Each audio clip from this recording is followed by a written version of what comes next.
اللہ من الشیطان الرجیم بسم اللہ الرحمن الرحیم والصلاۃ والسلام علی رسول الکریم۔ کل ہم نے دیکھا تھا کہ اللہ تعالیٰ نے خاندان کی تنظیم اور ترتیب کس طرح سے کی ہے، اور ہم اس میں سمجھے تھے کہ مرد کو اللہ تعالیٰ نے قوام بنایا ہے، لیکن مرد اور عورت دونوں کو اللہ نے ایک مقام اور ایک حیثیت دی ہے، اور اسی کے مطابق ذمہ داریاں ان کو دی ہیں، اور انہی ذمہ داریوں پر ان سے حساب ہوگا کہ وہ انہوں نے اپنی ذمہ داریاں کیسے ادا کی۔ تو آج ہم دیکھیں گے کہ ایک اچھا قوام یا ایک اچھے مینیجر کی کیا صفات ہونی چاہیے اور اس کو کس طرح سے اپنے گھر کو چلانا ہے، اور ہمارے لیے ایک آئینہ ہوگا کہ ہم دیکھیں کہ ہمارے مرد جو ہیں یا ہمارے مرد خود کو یہ دیکھیں کہ وہ اس لحاظ سے کتنے اچھے قوام ہیں۔ تو یہ ذہن میں رکھیں، اللہ تعالیٰ نے جو فرمایا آیت کو ہم دوبارہ پڑھ لیتے ہیں۔ بسم اللہ الرحمن الرحیم کہ الرجال قوامون علی النساء بما فضل اللہ بعضهم علی بعض وبما انفقوا من اموالہم، کہ مرد عورتوں پر قوام ہیں اس بنا پر کہ اللہ نے ان میں سے ایک کو دوسرے پر فضیلت دی ہے، اور اس بنا پر کہ مرد اپنے مال خرچ کرتے ہیں۔ تو اچھا قوام، اس کو اللہ تعالیٰ نے نگرانی کی ذمہ داری دی ہے، اور حفاظت کی ذمہ داری اس کی ہے، اور کفالت کی ذمہ داری ہے، اور باقی تفصیلات بھی ہم دیکھتے ہیں۔ لیکن اچھا نگران، اچھا مینیجر وہ ہوگا کہ جو اپنے ادارے کی حفاظت کرے گا، اس کی نگرانی میں وہ ادارہ پھلے اور پھولے گا، اور اپنی جو اس کی صلاحیتیں ہیں، پیداواری صلاحیتیں ہیں، وہ ادارہ پوری طرح سے دکھائے گا، نشوونما پائیں گی وہ صلاحیت۔ اور حقیقت یہ ہے کہ شوہر یا قوام خاندان میں زیادہ ذمہ دار ہے، اور اگر وہ اپنے فرائض اچھی طرح سے پورے نہ کرے تو کبھی بھی وہ معاشرہ وجود میں نہیں آ سکتا جس کی خیر و برکت سے ساری انسانیت امن عافیت اور خوشحالی پائے۔ ہمیں ایک مثالی اسلامی معاشرہ مدینہ شریف میں اگر نظر آتا ہے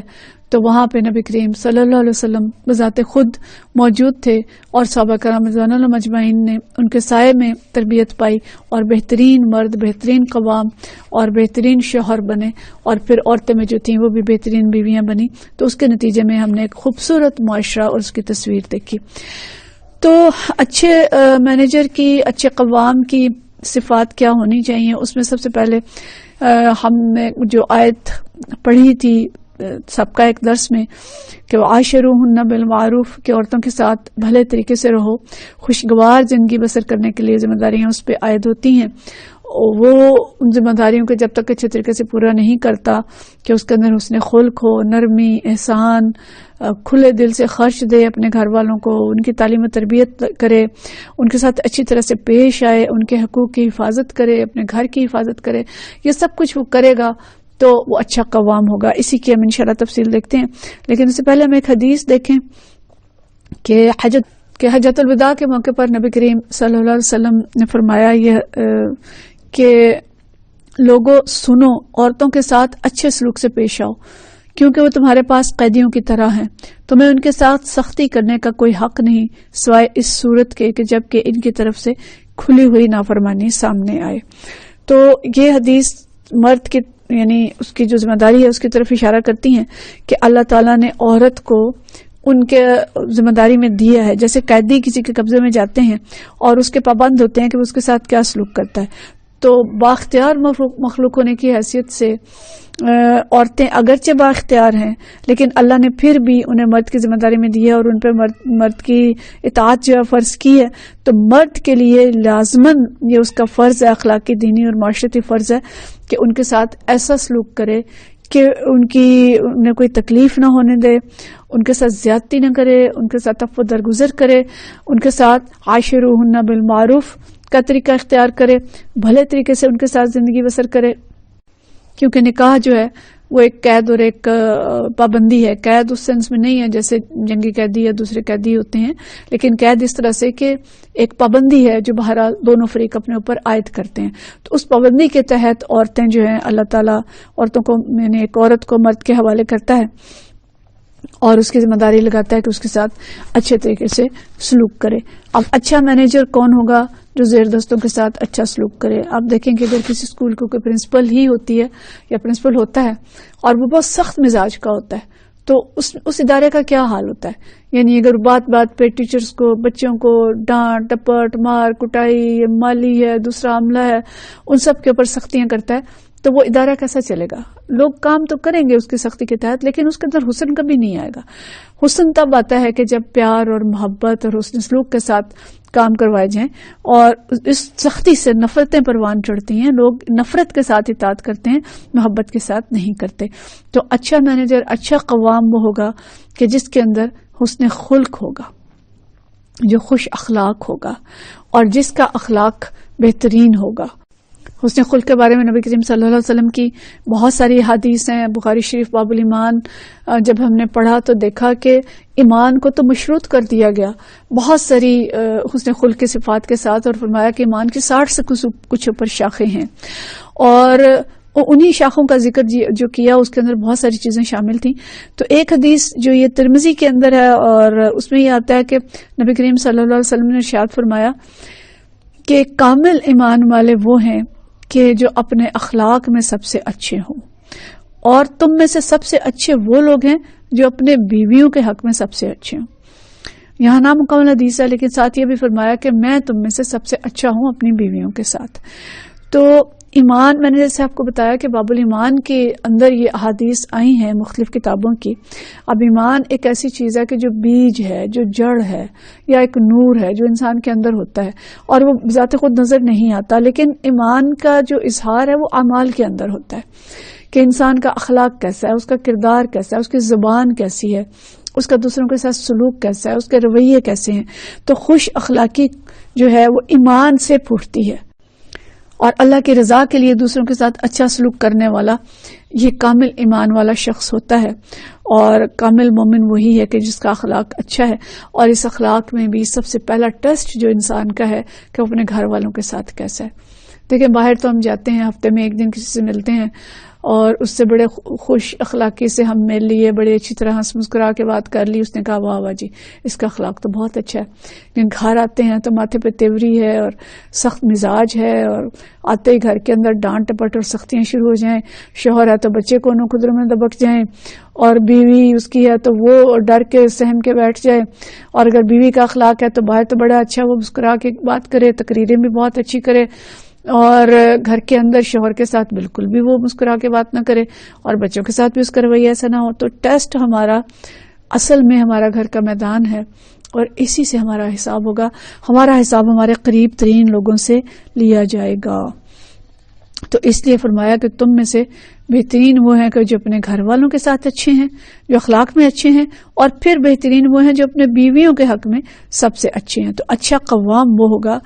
جو اپنی بیوی کے ساتھ سب سے بڑھ کے حسن سلوک کرنے والا ہوگا، اس کے ساتھ نرمی اور محبت کا برتاؤ کرے گا۔ تو پہلی صفت ہم نے قوام کی یہ دیکھی۔ اس کے بعد ہم دیکھتے ہیں کہ جو قوام کی حیثیت سے اسی اخلاق کے حسن خلق کی دائرے کے اندر ہی جو چیز آتی ہے کہ وہ محبت کرنے والا ہو۔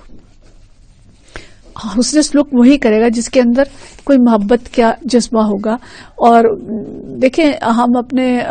دیکھتے ہیں بچوں کو، گھر والوں کو، تو محبت کے سوتے پھوٹتے ہیں۔ ایسا ہوتا ہے کہ نہیں؟ اپنے بچے کو ہم دیکھتے ہیں، جب بھی دیکھتے ہیں تو اس پہ پیار آتا ہے، اور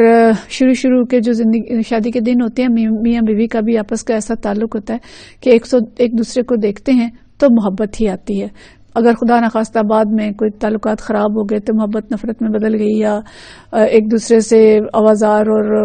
کیا کہنا چاہیے کہ بور ہونے لگ گئے، تو پھر وہ چیزیں کم ہو جاتی ہیں۔ لیکن بنیادی طور پہ اس کا آغاز جو ہے محبت سے ہوتا ہے، اور اللہ تعالیٰ نے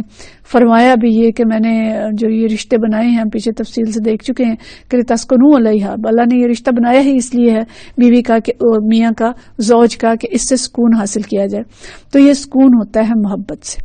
تو محبت کرنے والا شوہر جو ہے وہ بہترین شوہر ہوتا ہے، اور محبت کا اظہار کرنا پسندیدہ ہے۔ اور نبی کریم صلی اللہ علیہ وسلم کے مختلف مواقع پہ میں نظر آتا ہے کہ کس طرح اپنی بیویوں سے اظہار محبت کرتے تھے۔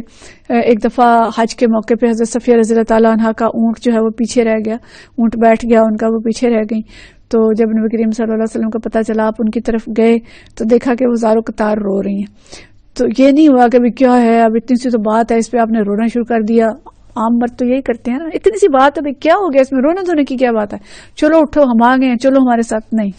آپ صلی اللہ علیہ وسلم وہاں رکے، آپ نے اپنی جو چادر تھی اس کا پلو لیا اور اس ان کے آنسو پونچھے، اور ان سے اظہار محبت جو تھا وہ بے اختیار طریقے سے کیا. اسی طرح عائشہ رضی اللہ تعالیٰ عنہ، حضرت خدیجہ رضی اللہ تعالیٰ عنہ کے ساتھ جو تعلق تھا حضرت عائشہ کی، تو بہت ساری مثالیں ہمارے سامنے ہیں کہ نبی کریم صلی اللہ علیہ وسلم ان سے کیسے محبت کا اظہار کرتے تھے کہ جس پیالے میں وہ پانی یا دودھ کوئی چیز پیتی تھی، تو جب آپ صلی اللہ علیہ وسلم پیتے تو اسی جگہ پہ منہ لگاتے جہاں پہ حضرت عائشہ نے منہ لگایا ہوتا تھا. یہ چھوٹا سا ایک اظہار تھا محبت کا. اور طرح طرح کی چیزیں ہمیں نظر آتی ہیں آپ صلی اللہ علیہ وسلم کی زندگی میں. پھر حضرت خدیجہ رضی اللہ تعالیٰ عنہ سے جو دلی تعلق تھا کہ ان کی وفات کے بعد بھی آپ پہ عجیب کیفیت طاری ہو جاتی تھی جب ان کا ذکر کرتے تھے، حتیٰ کہ حضرت عائشہ رضی اللہ تعالیٰ عنہ کہتی تھیں کہ آپ کو اب اللہ نے اتنی اچھی بیویاں دی ہیں اور آپ ایسی بڑھیا کا ذکر کرتے ہیں اور آپ پریشان ہو جاتے ہیں ان کا ذکر کر کے. تو لیکن آپ صلی اللہ علیہ وسلم کو ان سے محبت تھی. آپ ان کی سہیلیوں کو ڈھونڈ ڈھونڈ کے ان کی طرف تحائف بھیجا کرتے تھے. اور مطلب یہ ہے کہ نبی کریم صلی اللہ علیہ وسلم اس میں کوئی بخل سے کام نہیں لیتے تھے اپنی بیویوں سے اظہار محبت میں. تو اچھا مرد، اچھا شوہر وہ ہوگا کہ جس کے دل میں محبت ہو اور وہ اس میں بخل سے کام بھی نہ لے. مرد اس میں کوئی اپنی بعض اوقات تحقیر بھی سمجھتے ہیں کہ لو جی ہم اظہار کریں، لیکن جب نبی کریم صلی اللہ علیہ وسلم جو انسان یعنی کائنات کے بہترین انسان ہیں، وہ ہمارے لیے رول ماڈل ہیں، وہ اپنی بیویوں سے ایک نبی اور مرجع خلائق اور ایک کائنات کا مرجع ہونے کے باوجود اپنی بیویوں سے محبت کا اظہار کرتے ہیں، تو ہمارے مرد یا ہمارے مسلمان مرد ان سے کوئی زیادہ بڑی اکڑ تو نہیں رکھتے یا ان کا بڑا مرتبہ تو نہیں رکھتے کہ بیویوں سے محبت کا اظہار کرنے میں ان کی جو انا ہے وہ کوئی مانے ہو. تو بیویوں سے محبت کرنا اور اپنے بچوں سے محبت کرنا، ہم یہ دیکھتے ہیں کہ ایک نبی کریم صلی اللہ علیہ وسلم اپنے نواسے کو پیار کر رہے ہیں اور ایک عربی آ کے کہتا ہے کہ میرے تو پتہ نہیں 9 بچے ہیں یا 10 بچے ہیں، میں تو ان کو پیار نہیں کرتا. تو آپ صلی اللہ علیہ وسلم نے جو فرمایا تھا مفہوم یہ تھا کہ اگر تیرے دل سے اللہ نے رحم اٹھا لیا تو میں کیا کروں. تو بچوں سے اظہار محبت کرنا، بچوں کو پیار دینا، بچوں کے ساتھ شفقت اور نرمی کا معاملہ کرنا، یہ ایک اچھے قوام کی صفت ہے اور یہ بدرجہ اتم ہونی چاہیے. اسی کے ساتھ ساتھ جو دوسری چیز ہے کہ صرف محبت ہی نہیں ہے، دل جوئی بھی کرنا. عورتیں کمزور ہوتی ہیں، جیسے ہم نے کل کے درس میں دیکھا کہ عورت بہت جلد متاثر ہوتی ہے. کمزوری سے کوئی غلط معنی نہ لے کہ میرا یہ مطلب ہے کہ عورت اس طرح کمزور ہے کہ اپنے آپ کو سنبھال نہیں سکتی، یہ میرا مطلب نہیں ہے. لیکن عورت کی فطرت اللہ نے ایسی بنائی ہے کہ ایک ڈرامہ بھی دیکھتی ہے نا تو اس کے اندر کوئی رو رہا ہے تو وہ رونا شروع کر دے گی، اور کوئی خوش ہو رہا ہے تو وہ خوش ہو جائے گی، بہت جلد متاثر ہو جاتی ہے. مرد بھی وہی ڈرامہ دیکھ رہا ہوتا ہے، وہ تو نہیں روتا. تو کیونکہ اللہ نے اس کے اندر صفت یہ پیدا کی ہے، تو فطری طور پہ وہ جلدی پریشان ہو جاتی ہے. اور بچہ بیمار ہوتا ہے تو اس کی جان پہ بن جاتی ہے. کوئی اور گھر کے اندر مالی پریشانی آ گئی ہے تو زیادہ گھبرا جاتی ہے، جلد گھبرا جاتی ہے. تو اس کی یہ جو پریشانی یا گھبراہٹ ہے یا گھریلو معاملات کے اندر یا شوہر کی طرف سے اگر کبھی کوئی ایسی پریشانی آ گئی تو بجائے اس کے کہ اس پہ ڈانٹ ٹپٹ اور سختی شروع ہو جائے کہ تم کیا مصیبت میرے گلے پڑ گئی ہو اور تم ایسے کرتی ہو اور ایسے کرتی ہو، اس کی بجائے اس کی دلجوئی کرنا اور اس کی چھوٹی موٹی جو پریشانی ہے اس کو محبت سے دور کرنے کی کوشش کرنا، یہ اچھے شوہر کی صفت ہے. اور ہم اپنے گھروں کے اندر الحمدللہ یہ چیزیں دیکھتے ہیں. ہمارے باپ جو تھے اکثریت کے ہم دیکھتے ہیں کہ والدین مثالی تھے اور انہوں نے کس طرح سے گھروں کے اندر ہماری ماؤں کے ساتھ یا خود ہمارے ساتھ سلوک رکھا اور کتنی ناگوار چیزوں کو برداشت کیا، دلجوئی کی. اور خود نبی کریم صلی اللہ علیہ وسلم کا رویہ ہم دیکھتے ہیں کہ دلجوئی بھی کرتے تھے، محبت بھی کرتے تھے، کبھی دوڑ لگاتے تھے بیویوں کے ساتھ،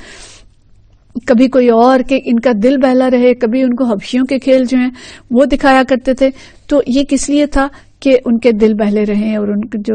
سارا دن گھر میں اگر عورت اکیلی ہوتی ہے اور مرد صبح سے گیا شام کو آیا تو عورت کا بھی فرض ہے کہ وہ اس کی دلجوئی کرے. عورت کے فرائض میں ہم دیکھیں گے، لیکن مرد بھی اگر گھر آتا ہے تو وہ ساری تھکن آ کے بیوی پہ نہیں اتارے گا، بلکہ وہ دلجوئی اور محبت کے ساتھ گھر آئے گا. اور بے شک اس سے ساری ذمہ داریاں بیوی جو ہے پوری کرے گی، لیکن یہ کہ وہ محبت کے ساتھ اس سے سارے کام لے.